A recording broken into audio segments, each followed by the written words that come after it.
Last night's class had the topic of vulnerability, and what it distilled down to was that we have our essence, our core of who we are, call it your soul, or call it that part of you which is your core.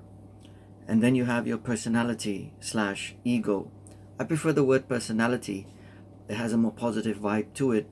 Ego tends to be a bit negative in its connotation and how we see ego. So last night, what happened, and what we distilled it down to, is that our core, our essence, is who we are, and that's where the vulnerability is. Our personality, part of who we are, is part of us, and it goes around our core. And the idea here is not to disavow or to get rid or to subdue the ego slash personality, but to integrate the essence of who we are with our personality and become the best version of who we can be. There are times when our personality certainly serves us, and there are other times when we wish more of our essence can come through. The idea here is to have your essence and your personality work together in bringing forth the best version of who we are. Conventional theology or conventional wisdom has us suppressing the ego, the personality, so that the soul part or the soul essence can come through. What I'm suggesting is to marry both. One cannot exist without the other, and both of them need to exist. We are, after all, humans having a spiritual experience, or spiritual beings having a human experience. The idea is to blend both.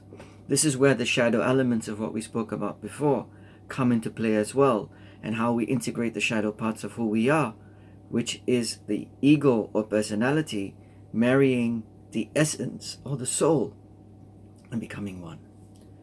Vulnerability or being vulnerable is how we let that special part of what's inside of us, of who we are, the extra loving, the extra kind, the sensitivity, that brave part of us that we wish we could be more of, where we take a risk every time we try and be vulnerable, as how other people might judge us, or what people might use our sensitivities against us, or whatever the reasons are.